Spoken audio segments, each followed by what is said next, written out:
நட்புகளே, எல்லாரும் எப்படி இருக்கிறீங்க? நல்லா இருக்கிறீங்களா? என்ன பண்ணுறீங்க? சாரி கோச்சிக்காதீங்க, நான் லைவ் வர முடியல. ஸோ அதனால் நான் திருவண்ணாமலை கிரிவலம் போனதுனால என்னால் லைவ் வர முடியல, பார்த்துக்குங்க. நேற்று கிரிவலத்தில் லைவ் போடலான்னு பார்த்தேன், சுத்தமாக முடியல. மழை ஒரு பக்கம், கூட்டம் ஒரு பக்கம், அதனால் முடியாமல் போயிடுச்சு. நான் நல்லபடியாக சேஃபாக வீட்டுக்கு வந்துட்டேன்.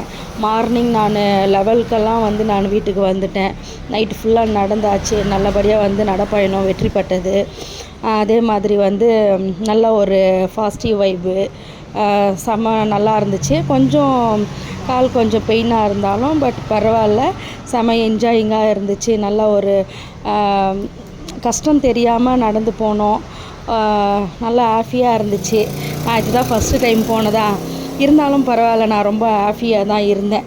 ஏன்னா அந்த மாதிரி நான் வெளியில் போகும்போது நான் எங்கேயுமே ஒரு 1/2 கிலோமீட்டர் கூட நான் நடக்க மாட்டேன். கடைக்கு கூட எங்கேயும் நடந்து போக மாட்டேன். ஆனால் இது 18 கிலோமீட்டர் நான் நடந்துருக்கிறேன்னாக்கா இது ரொம்ப அதிசயம். எனக்கு என்னால் நம்ப முடியல. அவ்வளோ தூரம் நான் எப்படி நடந்தேன்றது எனக்கு தெரியாது.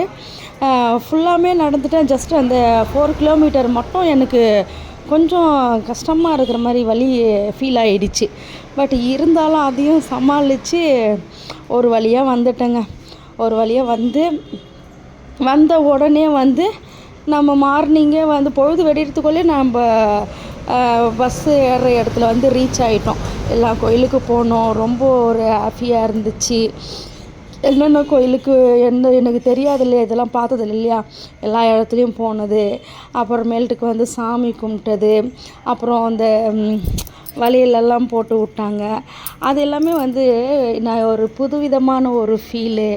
அப்புறமேல்ட்டுக்கு நிறைய சந்தோஷம். நல்லா ஸ்நாக்ஸ் எல்லாம் வாங்கி சாப்பிட்டுக்கினே போனேன். சாப்பிட்டுக்கிட்டே நடந்து போயிட்டு ஒரு ஜாலியான ஃபீலிங்ஸ். அந்த மழை வேறு வந்துருச்சா, மழை கிளைமேட் வேறு. ஒரு அனலாக இருந்துச்சுன்னா என்னால் சுத்தமாக நடந்திருக்க முடியாது. கிளைமேட் கொஞ்சம் நல்லா சில்லுன்னு இருந்துச்சு. சில்லுன்னு இருக்கும்போது பார்த்திங்கன்னாக்கா செம ஃபீலு. அப்புறம் அந்த விளையாட்டு பொருள் பசங்களுக்கு நான் அடுத்த வீடியோவில் நான் போடுறேன். ஏன்னா இந்த வீடியோவே நான் போடுறதுக்கு இவ்வளோ நேரம் ஆயிடுச்சு. வந்த உடனே நான் தூங்கிட்டேன். ஏன்னா இந்த வீடியோ உங்களுக்காக நான் எடுத்து போட்டிருக்கிறேன். ஏன்னா நீங்களும் பார்க்கணும் இல்லையா, போக முடியாதவங்கெல்லாம் இந்த இடமெல்லாம் பார்க்கணும் இல்லையா. ஸோ அதனால் நீங்களும் பாருங்கள், எவ்வளோ பேர், எவ்வளோ ஜனம், எவ்வளோ கூட்டமாக இருக்குது. நம்ம எப்படி போய் வந்திருக்கிறோம், எவ்வளோ ஜாலியாக நான் போயிருக்கிறேன் பாருங்கள். நடக்கவே முடியாத நானும் இவ்வளோ சந்தோஷமாக போய்க்கிறேன், பார்த்துக்குங்க. அந்த அளவுக்கு நல்ல நைஸ் வைப்பு கிடச்சிச்சு. சரி, ஓகே, டாட்டா.